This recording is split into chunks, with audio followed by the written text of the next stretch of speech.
আলহামদুলিল্লাহ। মাননীয় স্পিকার, আপনাকে ধন্যবাদ আমাকে সময় দেওয়ার জন্য।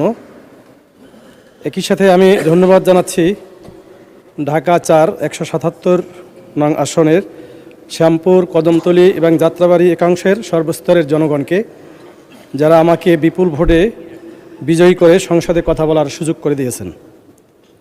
মাননীয় স্পিকার, আমার আজকের যে আলোচনার বিষয়, জনগুরুত্বপূর্ণ বিষয়, সেটা হলো সংসদীয় এলাকায় চরম তীব্র গ্যাস সংকট। ঢাকার অন্যতম একটি গুরুত্বপূর্ণ আসন, যেখানে পুরান এবং নূতন মিলে ঢাকা, 9টি গুরুত্বপূর্ণ ওয়ার্ড, শিল্প অঞ্চল রয়েছে। দীর্ঘদিন থেকে এই অঞ্চল অবহেলিত।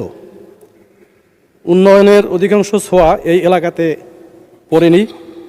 উপরন্তু এখন বিগত ফ্যাসিস্ট আমল থেকেই, অর্থাৎ বিগত 3 বছর থেকে সংসদীয় এলাকার প্রায় 80% এলাকাতে গ্যাসের চরম সংকট, জনগণ ভোগান্তিতে রয়েছে, বাণিজ্যিক কার্যক্রম ব্যাহত হচ্ছে।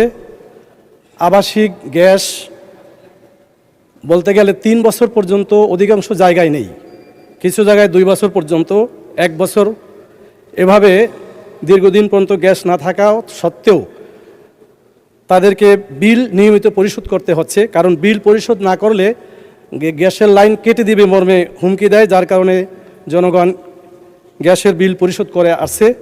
এই ব্যাপারটি সমাধানের জন্য, সমাধানের জন্য এবং নিরবিচ্ছিন্ন নির্বিঘ্ন গ্যাস সরবরাহ করার জন্য আমি মাননীয় বিদ্যুৎ, জ্বালানি ও খনিজ সম্পদ মন্ত্রণালয়ের দৃষ্টি আকর্ষণ করছি।